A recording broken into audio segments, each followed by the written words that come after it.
Hi, I'm Coach Tracy Knight, and in this segment, we are going to cover one of the most difficult skills to develop on this planet as a human being, and that is communicating for understanding.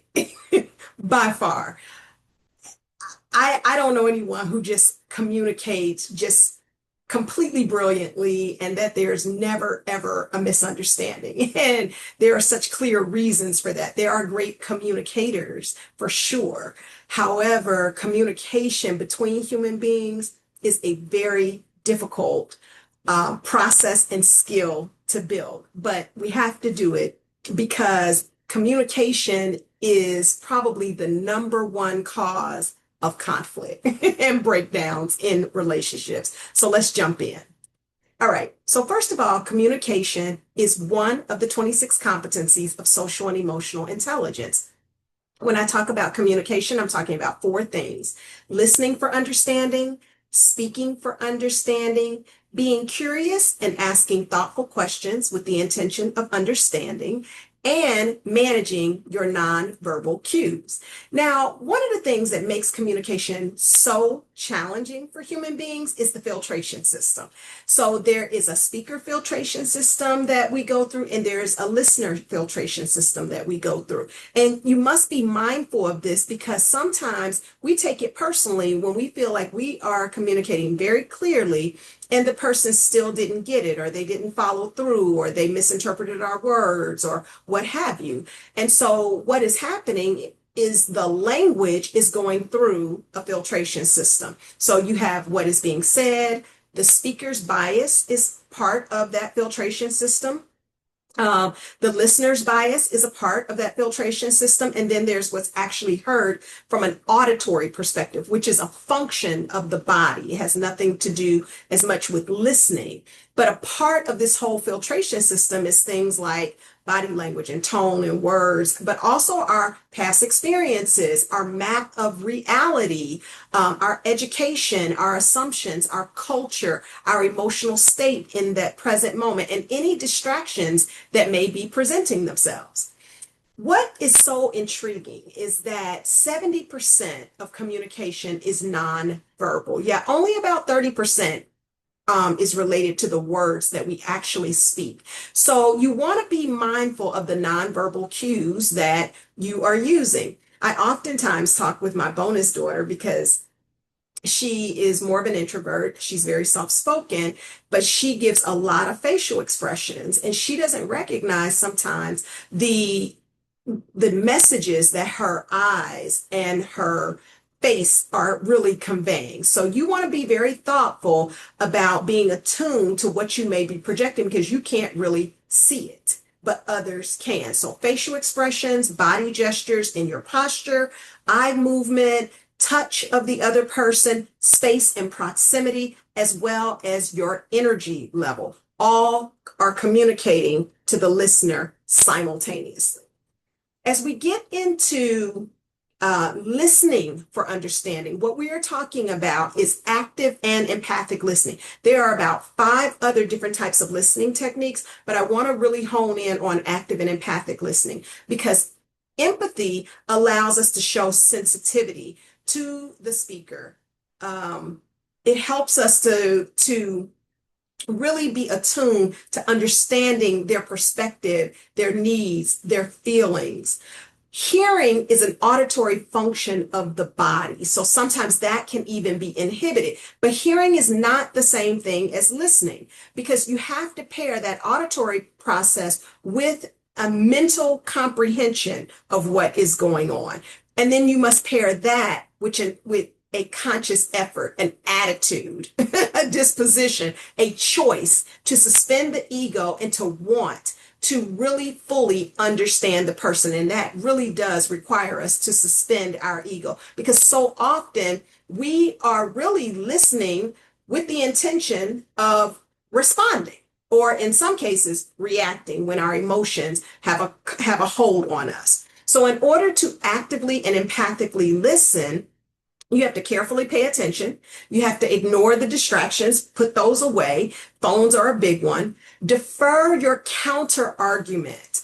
You really want to just know that whatever it is you need to say, you will be able to say that. Jot down notes, whatever you need to do. But while that person is speaking, they have the audience. And then finally, connection and vulnerability are also essential for being able to really demonstrate empathy while a person is talking.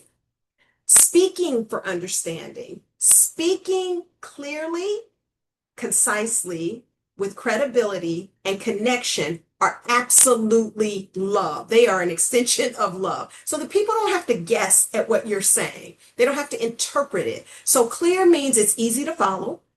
You don't use a lot of large words that a person may or may not understand the meaning behind. That you don't need to prove your intelligence. You just need to be clear. So speaking at a 6th or 8th grade level, being concise, get to the point, being credible, supporting it with facts, and then being connected. So providing messages that are relevant, relatable, but most importantly, kind. Being direct is kind, but being direct does not mean being brash. Kindness is delivering something with a sense of connection to the person, but it is getting to the point. Okay, so those two things can be paired.